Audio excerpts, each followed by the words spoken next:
मी संजीव कुमार कोळी, market yard road, market यार्डचे बोरामंडी नाका हे मृत्यूचं सापळा असलेला रोड तयार झालेला आहे.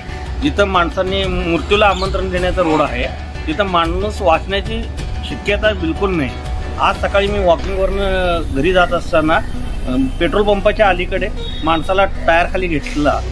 अनिल शिंदे म्हणून माणसाला घेऊन ते बोरामंडी नाकापर्यंत ओढत घेऊन आला कंटेनरवाल्यांनी.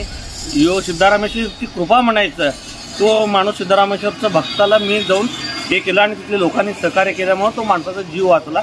कमीत कमी 500 मीटर त्याला ओढत आणलेलं आहे.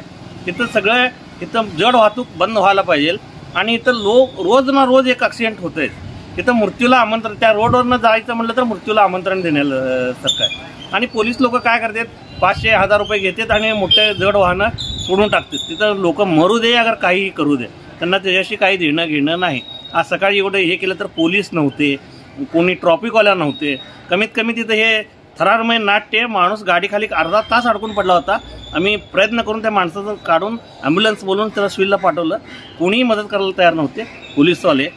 तरी तिथल्या नागरिकांनी, सुजाण नागरिकांनी आणि मानव धर्म लक्षात ठेवून लोकांनी मदत करून त्याला आता मी सिव्हिलमध्ये घेऊन आलेला आहे. तर जीव वाचलेला आहे, त्याचा पाय केस झालेला आहे.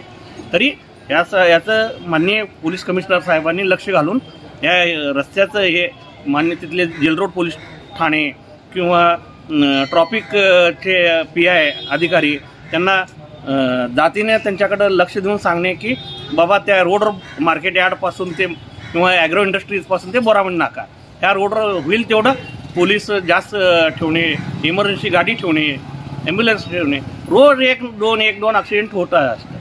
लहान लेकरं शाळेला ते जातात. मग आपण काय लोक मेल्यावर आपण त्यांना मदत करणार आहे? हे अपघात किती वाजता झालं ते? मी हे सकाळी 8:30 वाजता झालं. 8:30 वाजता? सकाळी 8:30 वाजता अपघात झालेला आहे. हा माणूस फळ घेऊन बोरामंडी नाकाकडे येत होता, तर पाठीमागं कंटेनरवाल्यांनी धडक दिली.